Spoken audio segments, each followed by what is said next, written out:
that's close to the heart of all of us, all Gray Panthers. I'm so happy to see everybody for this important program.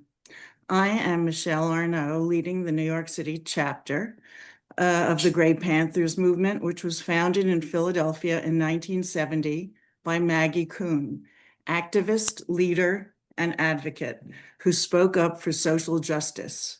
Our mission, as stated by Maggie, is to combat ageism and age discrimination while promoting intergenerational contact, which is the intention of our Tuesday series and particularly today.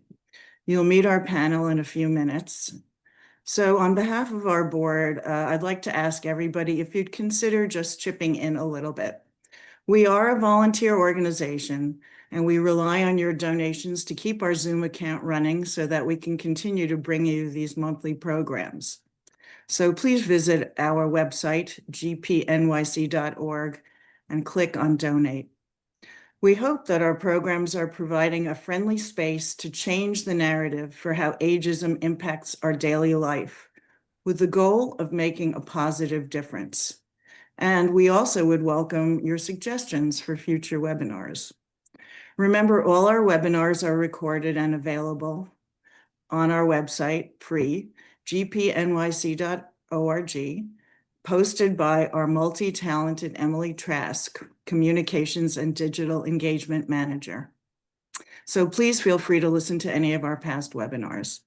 Today's program on the power of age diversity in dismantling ageism will be facilitated by a board member, Meg LaPorte, whose extensive knowledge of aging services, combined with her extensive background in communications, PR, and social entrepreneurship, reflects her distinguished association in the field. She is the founder of the Age in America Project and Art Against Ageism. So Meg, thank you for organizing what is going to be an enlightening discussion, and I'll pass the virtual mic to you now. Thanks, Meg. Thank you very much, Michelle. I'm very happy to be here, and it's so great to see some familiar faces, many familiar faces actually, and to have so many people on. About a year ago, a little less than a year ago, the Gray Panthers board discussed, we looked at our strategic plan and we did some revisions of our strategic plan. And when we did that, we had discussion about our mission. And our mission is, of course, to bring age and youth together. And we realized that we really absolutely don't want to abandon the mission anyway. And in fact, we want to advance intergenerational or age diverse efforts and initiatives, because we all know, I think many of us probably know, if you're interested in ageism, that they are really just very effective in helping to combat ageism. And so in that spirit, we have before, we brought on some new board members who are younger because we realized our board was older at the time. We've got some younger board members back on. And around that same time, I saw Ashton's article in Next Avenue about introducing the YODA concept. And so I thought that would just be a great topic. And then when I saw her at the ASA conference I think it was April, I saw that they had a panel discussion about it, and I thought it'd be a great topic for Gray Panthers. And so that gets into what the purpose of this discussion is today, which is to ignite more energy and interest of olders and youngers to recognize that aging is lifelong and ageism runs in all directions. It affects youngers and olders alike. We also want to build on the intergenerational and age diverse efforts that are already out there and encourage more. And also to prepare and also to ask we want others to learn about what YODA is and to do it and to advance and maybe embark on YODA initiatives themselves. And so with that, I would like to I'm going to introduce the board, the panel that we have today. And then we will hear from Ashton, who's going to talk about YODA. And then we will have our panel discussion. After that, we're going to have Q&A with the audience. And then, what we'd like to do is when the panel discusses, we would like the Q&A. You can put your questions in the chat if you like, that's fine. But if you could hold off on asking questions until we get to that part after the panel discusses it. And we have time allotments for each of these. So, and I'm going to ask somebody, a Gray Panthers board member, if they could volunteer to be a timekeeper. I think we have, if anybody has the agenda in front of them and the time slot, if somebody could check in when we get too long with me, I would appreciate it very much. You could just pipe up and say that we're at 15 minutes, for example. And so with that, I'm going to introduce the board members. And if you could raise your hand or put in the chat or just say after I introduce you, also, if you could say your age as well, if you're comfortable with it. So we're going to start with Brendan Berth, who is, he is a former board member, Gray Panthers board member. He is Assistant District Manager at the Manhattan Community Board 6 and former Gray Panthers board member, as I mentioned. So Brendan, if you could tell us your age, you are 31 years old. Thank you very much. Isabel Postelnek is an intern with Gray Panthers NYC and an activities assistant with Distinctive Living. And Isabel, if you could tell us, wave your hand and tell us your age. I'm 21 years old. Thank you, Isabel. Sophia Casale, project coordinator with Gray Panthers NYC and graduate research assistant at UMass Boston. Hi, Sophia. And how old are you? I am 28 years old. Thank you. And by the way, I am Meg LaPorte and I am 59 years old. I forgot to say my own age. And Ashton Applewhite, principal with Just This Chair Rocks and co-founder of the Old School Hub for Age Equity and author of This Chair Rocks, a Manifesto Against Ageism. Bringing up the rear at 73. Fantastic. So now we are going to turn it to you, Ashton, to give us a little bit of background on what is YODA? I know, what the heck is YODA? I will put in the chat a link to the article, and when I'm done, also to a toolkit that will give you an idea of how to implement these practices, which is also what we hope the discussion will do. Thank you so much for hosting this, Gray Panthers NYC. Thank you, Meg, for pulling it together. A lot of people have ideas and then never make them happen. And you are not one of those people, which I really appreciate about you, and I bet the board does too. Good to see so many familiar faces and meet new ones. So YODA, this will be just quick, just a few minutes. So those of you who are familiar with my work know that I've been working for a while now on raising awareness of ageism and how to do it. I always think of, for the New Yorkers, 10-10 wins, all news all the time. I am all ageism all the time. And we are making real progress, like the theme of this panel, an Ageism Awareness Day, which, if you don't know, is coming up on October 9th and started out in Australia, and over the last 5 years has come to be celebrated around the world. And I can post a link to the American Society on Aging's terrific toolkit. And how YODA came to be was that a year ago, Old School Hub, oldschool.info, I'll put that in too. We hosted an in-person gathering in Montreal with the bold plan of envisioning a world without ageism. And it was attendee-led, meaning the ideas were what we talked about, not the structure of the conference, but what we talked about and what we ended up prioritizing emerged through group conversations in iteration. And we used we came up with 10 guiding questions at the end, and we're using those to guide us going forward. And one of the questions was, do all ages have a voice? And I thought, not really. Just like your board, if you don't mind the analogy, people who look like me are overrepresented in the movement and for age equity. And I realized, like, this has to change. How can we help make that happen? It's easy to understand why. Ageism normalizes age segregation and it enforces us. And most of us spend most of our time with people our own age. So it's natural to assume that that's why we get along and that's why we share values. And in fact, other things, other factors, class, race, gender, where we're from, education levels, personality, all play a much bigger role in shaping our values and priorities than age does. And the more time we spend in mixed age company, the more obvious that becomes. It's like age falls away, which I love, and we talk about stuff that really matters. And more people are bringing all ages together all over the place, as the Gray Panthers have always done. Let's not forget that Maggie Kuhn's motto was youth and age in action. And as Meg mentioned, we know that just bringing all ages together is a proven strategy to reduce ageism for like the obvious reason. If you have friends of different sexual orientations, it's really hard to be, homophobic or whatever. We all benefit and become more open-minded when we mix it up. But just having all ages in the room is not enough. And indeed, if those conversations aren't facilitated well, or there isn't some direction, they can, they don't necessarily break down barriers. If we want to make real change, to understand why spaces and why organizations that do this stuff, why meetups like this are so rare, we need to talk about power. And talking about power, I want to say, is complicated. It can really get to the heart of people's identities and securities. These can be difficult conversations because there is a lot at stake.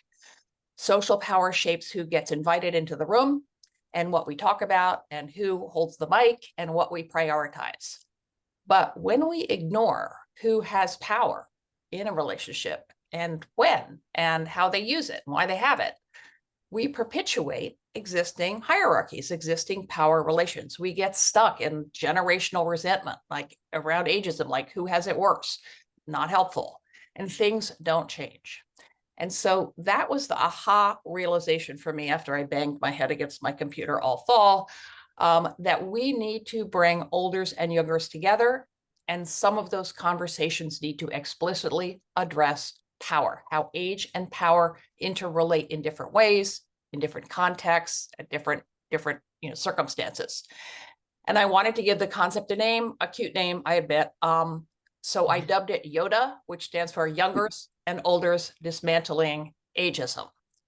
So what if olders made collaborating and sharing power with younger people an explicit priority going forward? And what if younger people did the same? Because as soon as we start talking about who has power and why, the conversation zooms out, right?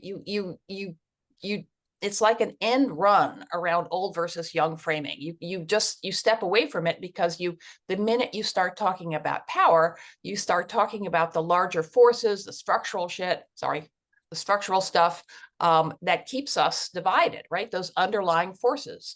And once you see those forces that are working on all of us, then it's easier to identify shared goals and to think about how we can leverage our strengths. We each have different kinds of strengths, and age has a lot to do with that, and leverage those strengths to identify those goals and achieve them. Because as is, youngers tend to be more visible and have more cultural and maybe social clout, but less access to leadership roles, right? And we olders, for the most part, always exceptions to these rules, of course, but we tend to have more wealth and more political clout because we've been in office or had access to those conventional channels for more often. So imagine if you pair that visibility of younger people with that clout of older people, right? Talk about synergy.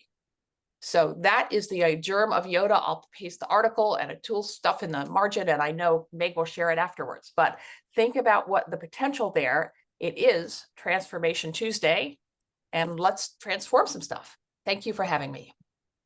Thank you very much, Ashton. And I just want to point out, I somehow skipped over in my list Jenine Ferrari, who was also on this panel and is also a Gray Panthers NYC board member and a family council liaison. And if Jenine, you could wave, say hi, and tell us your age if you're comfortable doing so.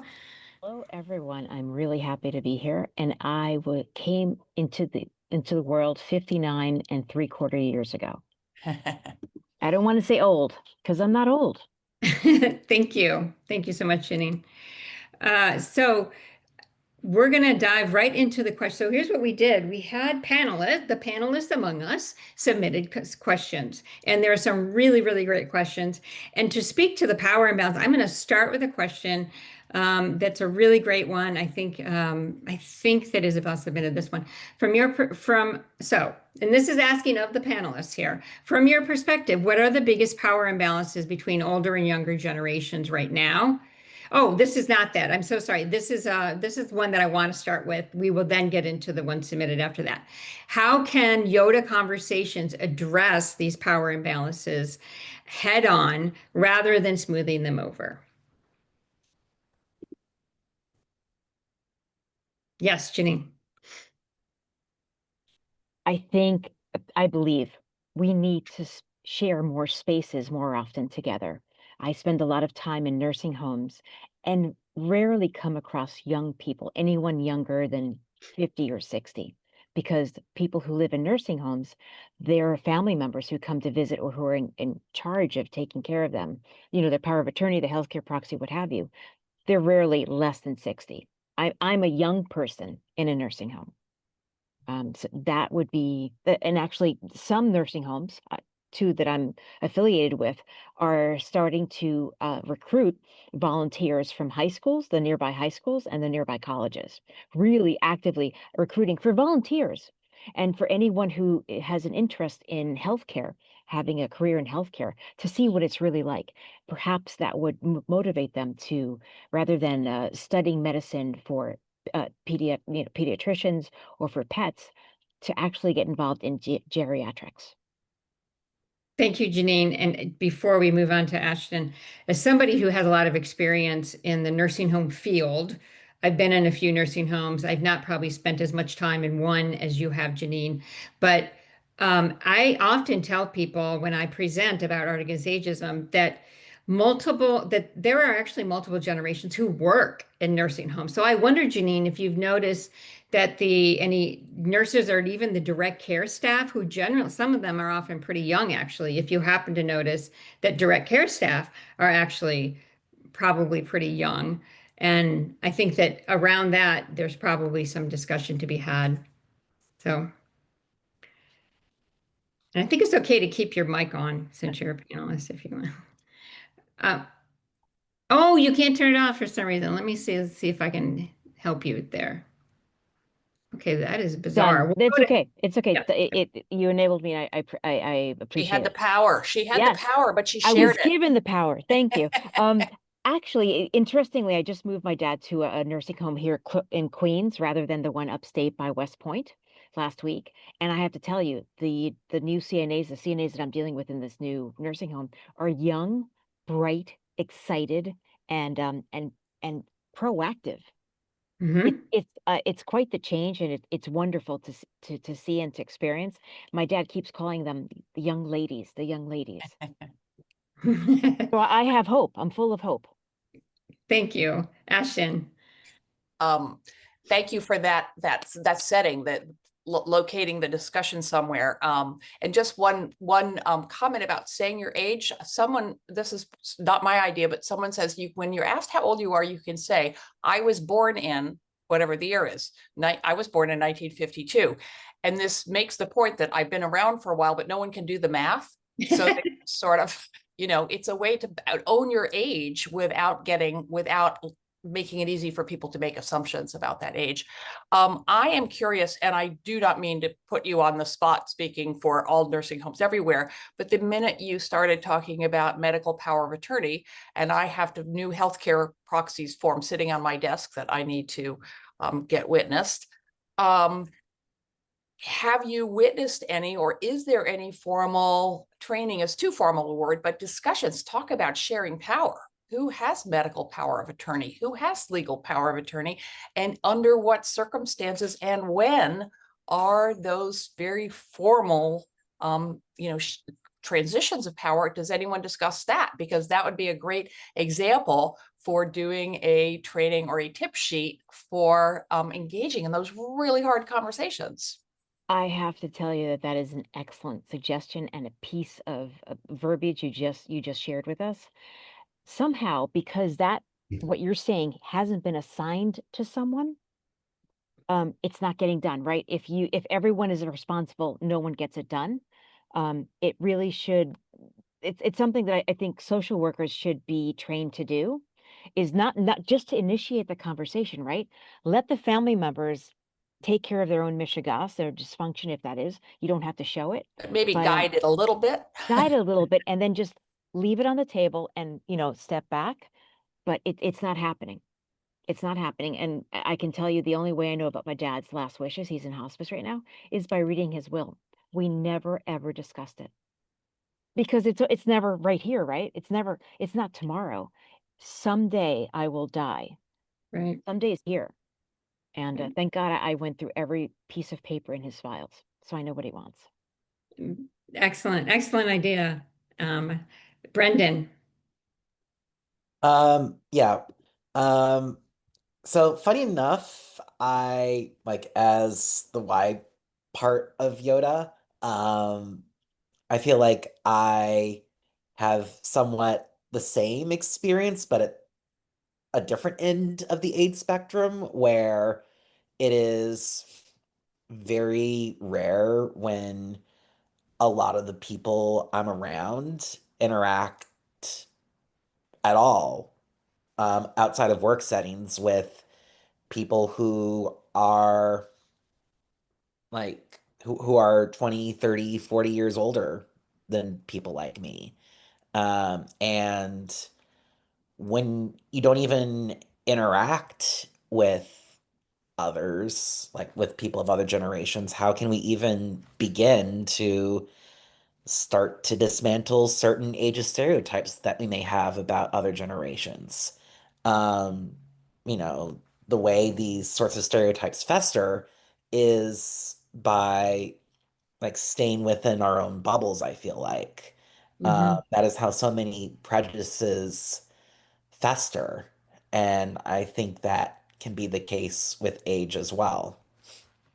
That's an excellent point, Brendan. And I think that is a good segue to another question that I want to bring up, which is someone that we had submitted. How can we create opportunities for younger and older people to learn from each other in ways that feel natural and not forced?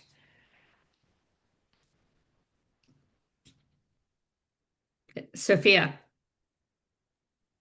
So, as you mentioned earlier, I go to UMass Boston, and so my campus has something called the OLLI program, the Asha Lifelong Learning Institute, and I know multiple other universities around the country also have them as well. But I think there's a lot to obviously older adults get the exposure to young adults get the exposure to older adults within these classroom settings. But what I've noticed too is that many of the times when I'm on campus, you'll see older adults going up to, maybe a young adult sitting or student, a younger student sitting by themselves and, asking if they could sit together. And then, I've witnessed the other day, they just started to have a nice conversation where, I'm on the shuttle bus going off of campus, and you see these generations,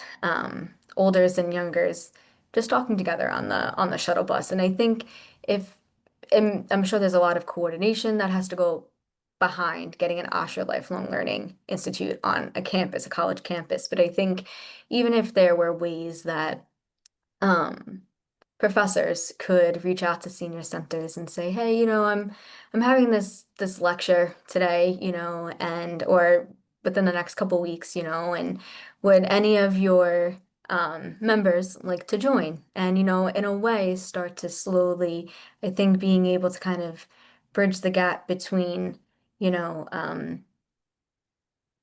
universities, which are an institution, and I guess you could also consider senior centers to an extent an institution, but kind of bridging those two institutions together in some way, shape, or form informally, and just kind of sharing resources, and maybe eventually these relationships can start to become embedded within that university campus and maybe even within the senior center landscape within that community. So Excellent point, Sophia. Isabel. Going off of what Sophia said, I really think that education really brings a lot of people together. Here at the University of Delaware, we have this 60 and Up Scholars Program. And so I've had a lot of older adults, older than I am, join my classes, and I've done like school projects with them. We've gotten we went to like the library and we've been studying together, and we have like these big study groups. And I think knowledge really is power and just brings everybody together, and it connects everybody if we're, reaching some type of common goal together. So I think education really is very important when bridging these gaps. I agree. That's a good point. Ashton. Couple of short points. Thank you, Sophia and Isabel, for thinking about a university setting, and there's so much emphasis now on lifelong learning. There's an organization called Cogenerate, and I'll post the link, which is now doing a big initiative around encouraging intergenerational stuff on college campuses, which you might be interested in. Sophia, your point about just making contact with a single older person, it can be really hard to produce institutional change. But one thing each of us can do is to break the habit, which we all have, of heading for people our own age when we come in the room, when we go to the meeting, whatever it is. And then once you sit next, if you start talking about the weather, whatever the heck it is, all of a sudden you have a connection. And an idea that came out from a colleague at Cogenerate was, she said, invite me to your party. Yeah. Don't, right? It's because we have this idea that we will not be welcome. And that might be the case a little bit, because some people are always jerks, but for the most part, it doesn't have to be work. It can be pleasure. It can be fun. And and by all this suggestion, by the way, goes to older and younger people. It's certainly not age specific, but don't assume that just because there's an age gap, they wouldn't be interested in going to that movie or that sporting event or that, music, that concert. Thanks, Ashton. I'd like to point out, as someone who's been in the aging services field for a long time, there is a movement now among architects and planners to build, and there is an initiative, and I cannot remember the name of it, in which people are co-locating what senior living communities next to or very close to universities. And I'm not sure, I don't know that they're doing it and as purposefully to create the intergenerational or age diverse interaction, but a lot of it stemmed from, I think, the lifelong learning desire. But I think it's that's a great bridge, and maybe it's a good idea for Cogenerate folks to connect with the folks who are doing this building. There's a lot. There are a number of I think Kendall is a senior living organization that actually has, I believe, they purposely co-locate or locate near universities. There is one in Ohio, for example. Oh, now I'm forgetting the name of the university. It was just there like a few months ago, and they have a senior living. They have a community in the university town, and there's a lot of interaction. So. Next question, and I'm gonna not to put you on the spot, Isabel, but your question that you submitted, and this is a great question. Many young adults are told to be professional, but their voices aren't taken as seriously in professional spaces. How can YODA Conversation create spaces where that power imbalance between younger and older professionals is named and challenged? And Isabel, I'm curious to know what you mean by, what is meant by be professional, do you think, from your perspective? I mean, and I want to hear the response to the whole question too, from everyone. What I mean by being professional, as a senior in college, and I'm building up my resume and building up my professional resume and preparing to apply for grad school, my whole academic career, and I guess like professional career, what I'm like aiming towards, I've been told that I need to be professional, and I need to like hold myself to this standard where I need to go into these meetings and go into these classrooms with like acting like I am not my age, which is an early 20-year-old girl. So it's really hard when I'm talking to an adult where they remind me like, you are not an adult, you are still a child to me. Meanwhile, I'm being told on one other end, you need to be professional. You need to act like you are older, and you need to hold yourself as though you are experienced. So, as somebody that's been facing this for like the past couple of years and more so now in my final year at University of Delaware. This is something that's really been more of like a pressure on me that I've felt. So I was wondering how everybody else feels.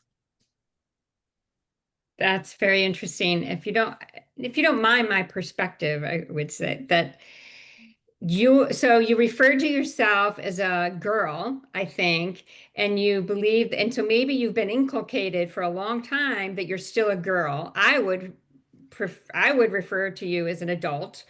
You are 21.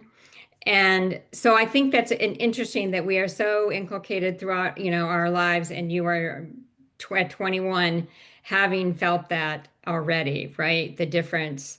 And I wonder if, and that's very interesting that what you think about is because I don't like, to act professional, I don't know. It's sort of a very relative term, I think, acting professional, right? I mean, as long as you're not like chomping on your gum and looking at your phone constantly, it's not professional for anybody, right? For no matter what age it is, right? I think it's a very interesting. Brendan, did you want to say something? You did unmute. Yeah. Um, yeah, the whole like being professional thing in general, not just with age, but in general, can be very ambiguous. And the term "you're not professional" is oftentimes used in very harmful ways um, towards like people who like have a different hairstyle from what's considered the norm, people who um, might have a different gender presentation from what's considered the norm.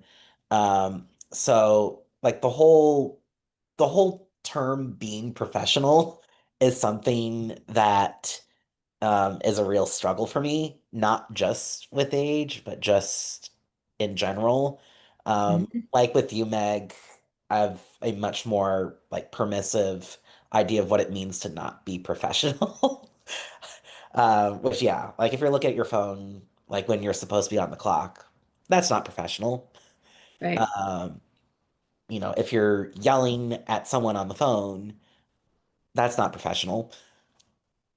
What immediately when you brought that up, Brendan, was it made me think about there are some folks who I have a friend who works for the government at NSA, and he has a tattoo on his neck, and he is told that he has to cover his tattoo when he is at work. So I believe so there is somebody who believes that a tattoo on your neck is not professional. I think that is again, that's very subjective, right? So that's a subjective perspective, right? I don't know how to relate that necessarily to age because I think people of all ages have tattoos, although one might argue that younger folks have, I don't know, it's hard, I don't know for sure. Sophia. Well, I mean, I think when you said it too, right? It being professional is the meaning behind it is very subjective. And I think when you're in certain, let's say, occupations or professions, and there is this expectation to be professional for those standards within the occupation, like you were saying, have your to have your friend's tattoo covered and whatnot. But I think within that, I think the way that you look can be perceived as professional or not professional, depending on like the I guess the mindset of the organization that you're in, but also too when you think about being professional and, what Isabel was saying, trying to come up in your career, it's hard because when you have this subjective meaning of what professional is in different organizations, and especially when you're trying to figure out what exactly you want to do in your career, and you're expected to be professional in one setting, and then maybe you switch to thinking you want to like veer into a different setting or sector, and there's another expectation of being professional there as a young adult. And I think it's difficult, especially when you're navigating and trying to figure out what you want to do with your career, but then also trying to figure out how you can move up within your career, especially if you want to begin to move up at a younger age into um, uh, higher paying roles. But then there's also that other some other constraints, like I'm sure we're going to talk about again in today's discussion too, right? About, there's some ageism there too, where they feel like young adults or youngers can't necessarily be in a managerial role, but whether or not it's rooted in that professionalism, how they view professionalism as, or whether it is just ingrained in the fact that maybe youngers applying for this role may not necessarily have the skills. I think it kind of begins to get a little fuzzy in a way. Excellent point, Ashton.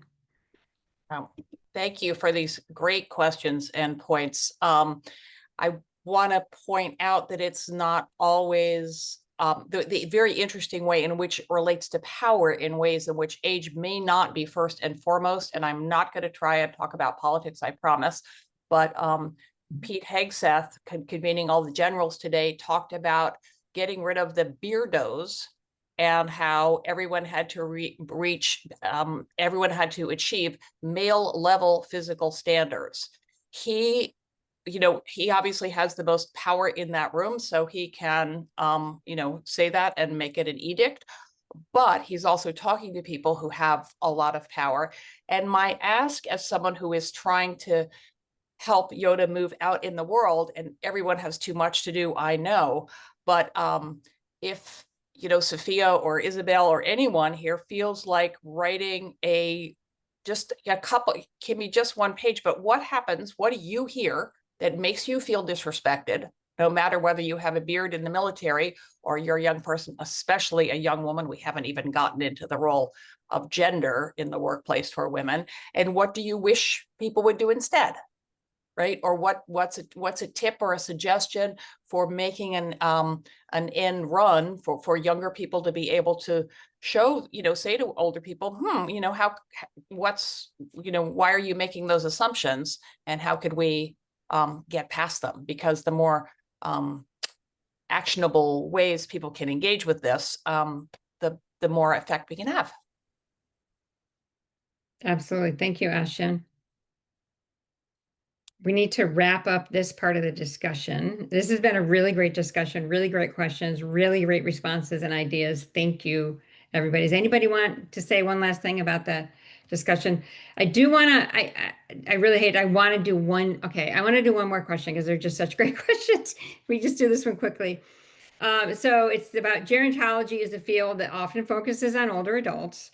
So how might we, but YODA frames aging as a lifelong process, right? How do we shift that? How do we shift this challenge, or how might it be shifted in the very way we teach, fund, and practice gerontology in the future? It's a really great question. I think you submitted that one too, Isabel. And you want to expand on it? Really?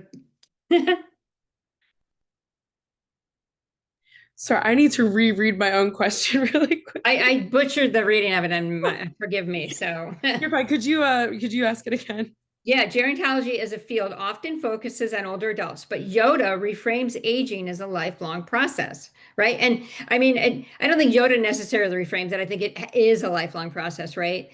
So how might this, how might this shift, you wrote, how might this shift challenge the very way we teach, fund, and practice gerontology in the future? So it's not necessarily a shift, but but we should shift the way perhaps gerontology itself needs to have a shift. Is that what you're maybe asking? Yes. Okay. I didn't put a comma somewhere, kind of got confused, but No, you did it right. You did it correctly. I didn't read it. Yeah. Sounds good. I think from my perspective here at University of Delaware, there's only one class offered here that focuses on gerontology, only one class. And so, coming from my background where I've had some more experiences and I've had my eyes open to how broad gerontology is, it's not as easy for my peers and other students that took that class to see that gerontology isn't just, 60 and up, that aging is a lifelong process and it affects everybody at every single age. So I think that that's where like my standpoint was coming from this question, because, you know, the people at my school in my generation, they've only been exposed to so much that we think of aging as only when you reach like 65. Hello, Dr. Lustbader. We would love to hear from you. We are going to wrap up this portion and we're going to start the Q&A from the audience. And I'm going to ask that you unmute yourself and speak, if you don't mind. Let's see. Oh, wait 1 second. Oh, I did it. Okay, good. I love this question. Thank you so much for the question. I teach at University of Washington School of Social Work, and I teach the juicy clinical classes that all the people want. But what I'm actually doing is a lifespan perspective where elders are included in every discussion. And I have to trick social work students into getting the elder content. By the time they leave my class, they are talking about elders. They include elders when they talk about family, like, hello, everyone. And my colleagues, I can say this publicly, my colleagues don't always include elders when talking about clinical issues, mostly because they themselves didn't receive gerontology as part of their growing into their own roles. So I think it's a beautiful question. We definitely need the lifespan perspective, not just in gerontology, but in medicine and nursing and every endeavor. So Ashton, I love what you're doing in bringing up power. So Thank you. Thank you so much. And I think that I feel like the study, gerontology itself could perhaps lead the way in the YODA efforts, I would think. So I do think so. And if none of you are familiar with Dr. Lustbader, please just Google Wendy Lustbader and you will find I studied you in my graduate school. And it's an honor to have you on. So we would like anybody, so we're open to Q&As. So anybody would like to bring in maybe there's somebody who would like to talk about how they felt power shift. They had an experience on their own in which it made them feel or have a shift in their own power dynamic, perhaps. Catherine Klein, please unmute. Let's see. Oh, there you go. Great, thanks. And Ashton, it's always wonderful seeing you. My question though, and we're giving age, I will turn 80 November 8th. Many, many different careers. My question isn't how do we, unfortunately, get people with power who don't want to give it up, don't want to share it, to think without any kind of pressure that results too often in just a blowback and not achieving what we want. How do we reach out? And I'm here in New York and I go to a lot of UN events virtually. And one of them last week finally said, you know what, we've been talking to people in power and it's not working. We've got to get together with our own movements, with our only grassroots efforts, because they won't listen to us. So Ashton, what do you say about that? You know, you are the one with the on the ground experience there, Catherine. So you know more than I do just from that example. My intuition is that we need to start with the relationships we have and chip away at the edge. You're not going to get the people at the very top of power to agree to step down. And of course, especially in politics, people in power love being in power. But if we can start maybe with, you know, a specific issue, a specific meeting, who's going to be on this panel or where are we going to meet, and develop a methodology for introducing power dynamics into discrete agendas, then that will pave the way. I mean, pave the way for moving up the power pyramid. To me, one of the most compelling reasons is, don't you want your legacy to outlive you? And, I think that's powerful idea, but, people have to be receptive. So start with the relationships that you do have with the person you know best, who brings in, some other people at their level in the hierarchy, and start with a small discussion, and it's going to work better and it's going to last longer. And hopefully you can promote that or people will notice it. Thank you, Ashton. Carrie. So earlier, Meg, when you said, you were talking about people and power of attorney, it is one of the most misunderstood things in this country. Just because your mom is 90 and has dementia, yes, she gave you power of attorney for when she cannot make a decision. But the minute she can verbalize or signify that no, she doesn't want something, or yes, she does, that power of attorney does not come into play. And people misunderstand that. Their cognitive ability has nothing to do with what allows, a power of attorney to do something or not. And it is abused in every form of long-term care, every form of elder care, and every form of care for people with disabilities.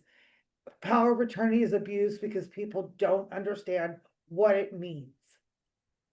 Thank you. Very good. Excellent points. Thank you, Carrie. Jenine. I just want to bring a smile to Carrie's face and probably to a few more faces here. Yesterday at my father's bedside during hospice, the doctor, the nursing supervisor, and the social worker, we all worked together to redo his most, and we asked him, not me, what he wanted. And he answered, and we annotated it, and that is his new most. So it is possible, and it's great to see it happen. I was so stunned that they would pay attention and wait patiently to hear his responses. It can happen. Excellent anecdote, Jenine. Thank you so much. That's very heartening to hear that, actually. Anybody else from the audience? Would you like to discuss, maybe respond to a question that we had earlier, a discussion? I could pose you a question because we have so many of them that we weren't even able to get to. How about what can we accomplish if across generations that we struggle to achieve on our own? I love your gesture, Ashton. Thank you. Okay, I'm going to pose another question if you guys aren't sure about that one yet. How about, would someone like to give an anecdote in a situation in which age became or was an advantage or disadvantage? Brendan. We're supposed to be asking the audience, by the way, but since you're Yeah. Oh, the question was for the audience. No, go ahead. Go ahead. Yeah, I mean, I can give my answer and can allow the audience to think about examples in your own lives. So this was a situation where it started off as an advantage and then turned into a disadvantage in a way. So I was on my phone waiting for the subway train to work. And this was a couple years ago at this point. So I was on my phone waiting for the subway train. I think I had an Android at the time. There was someone who had to have been at least in, I'm just guessing, probably at least in their 50s or 60s, who came up to me and asked for help in how to navigate something with an app on their Apple phone. Um, and I was just honestly like, look, I've never had this app before. I really, I really don't know what to advise you. And then this woman walked away saying, I thought you would be able to help me because you're young. Um, so I say that started as an advantage because that person looked at me on my phone. I looked young, and like I was in my 20s at the time. So I guess young relative to her. Like it started off as an advantage because she thought, oh, here's someone who might be able to help. But then that age turned into a disadvantage because then it's like, oh, well, here's this young looking person who doesn't have a clue about technology. So both an advantage and a disadvantage, I would say, in that circumstance. I think that's a very good example, and it's an example of a stereotype that is pretty it's abound in our society, right? That young people know more about technology than older people. And I'll give an example in response. I am co-founder of an organization called Art Against Ageism. We are active on social media.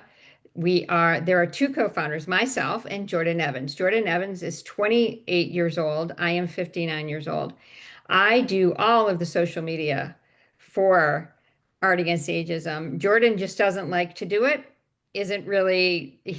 So most people though think that he does all the social media for the organization. They just make that assumption. So we Meg, do have you two people who have their hands yeah, raised. two people. you do. Sorry. I'm so sorry. I haven't seen them. Yes, please call them. Gina Rossi and Jane Ongachi. So Who should we start?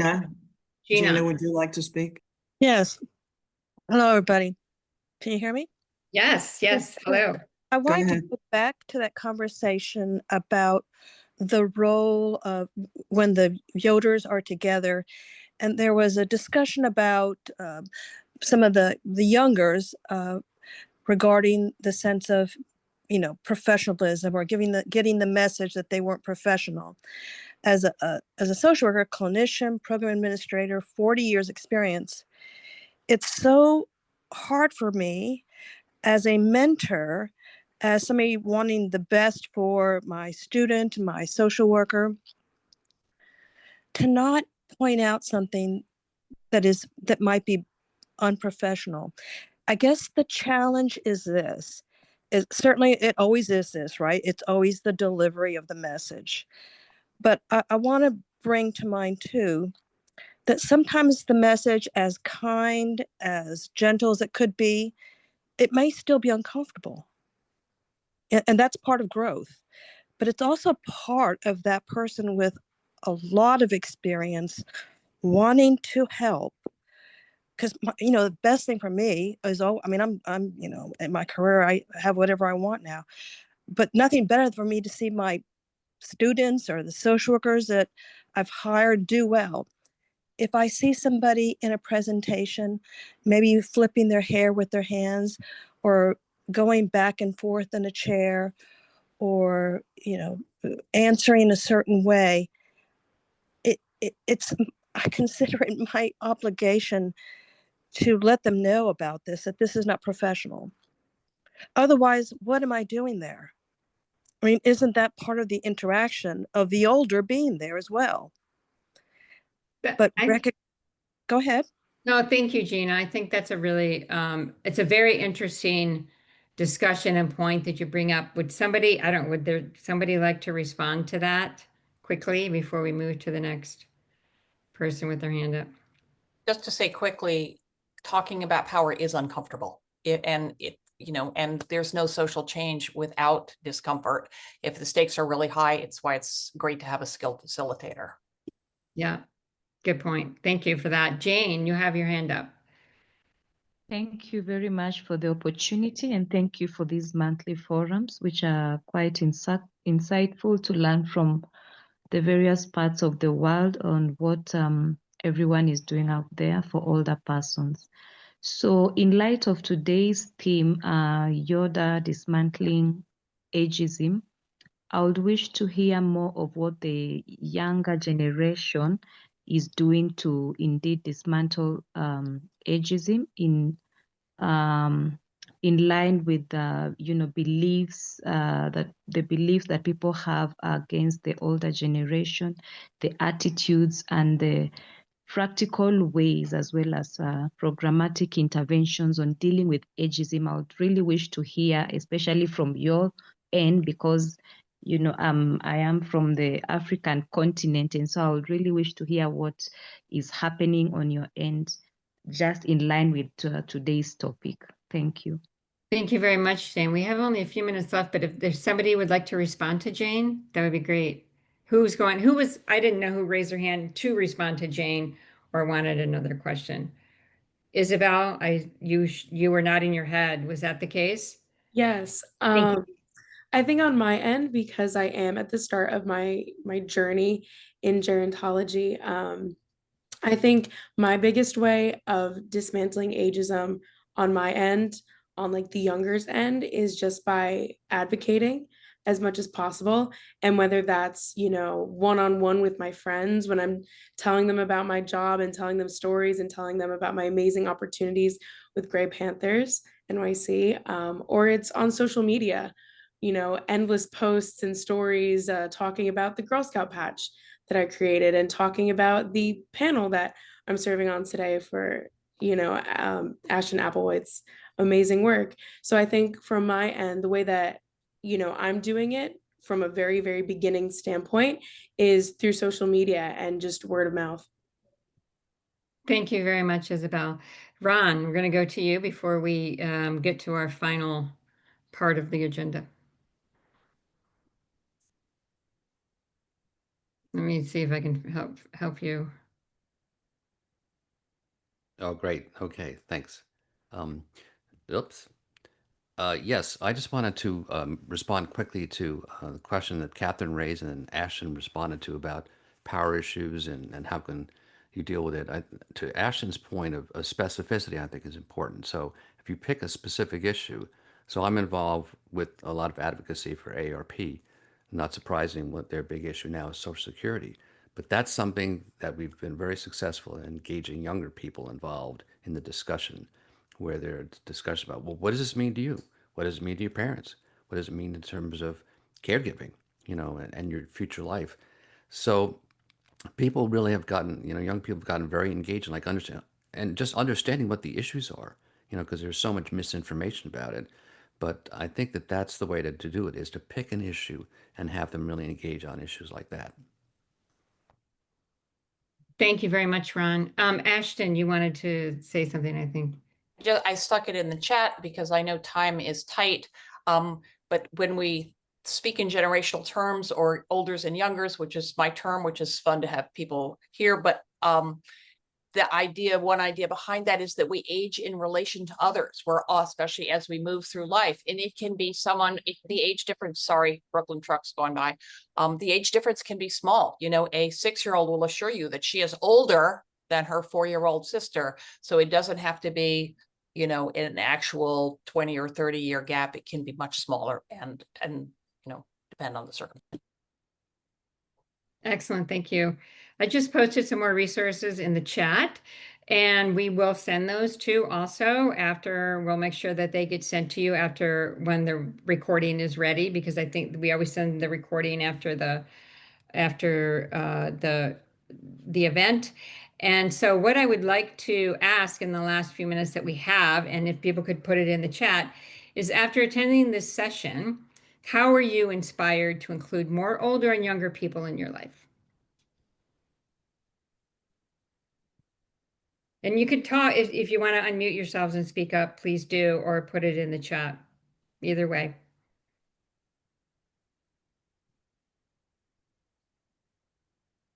I'm going to say that I'm going to invite more people. I'm going to invite more youngers to events, to social gatherings as much as I can. So, anybody else? Well, I think it comes from not worrying about how old somebody is when you spend time with them. I mean, I mentor a lot of younger adults, but their age is irrelevant to me. I know that, I know that about you because I know you well enough to know that, Carrie, that yes, I think that's excellent. Right. The same way I don't see somebody's disability or their sexuality or anything else. We just need to look at everybody's a person, and we just need to get rid of all the rest of the shit that comes with it. Anybody else? Somebody said, oh, Jenine, thank you. I will make a concerted effort to socialize with younger people instead of assuming that they don't want to hang out and get to know me. I am kind of cool. You are kind of cool, Jenine. I think you're more than kind of cool. So, anybody else? Somebody just to round it out. We have a minute left. There's got to be somebody who wants to say something. We've had a great discussion here, by the way, folks. I really appreciate the discussion. I appreciate the panelists and the audience. Thank you so very, very much, everyone, for attending and participating. It was a really great discussion. Thank you, Mom. I think we have enough for another hour, Meg. I So know, we have enough maybe we'll questions have for to- another, we certainly have enough questions, so. This we should might be a turn this in- conversation. It's Yes, I think we're wonderful. gonna, I would love to try to turn this into a paper of some sort. Yes, so we'll see. Yeah, Well, I we would invite love it everybody. if We have a people- blog. We invite everyone to contribute to the blog, which Brendan is the head of. So you've all met Brendan now. Please look at the blog. It's on our website. And I also invite everyone to join us next month on October 28th, when we're going to have a passionate veteran advocate, Ashton Stewart. So we are always here on the last Tuesday of every month, trying to do what we can to forge intergenerational contact. I thank everybody for this wonderful hour. Thank you, Meg, for organizing. Thanks, Meg.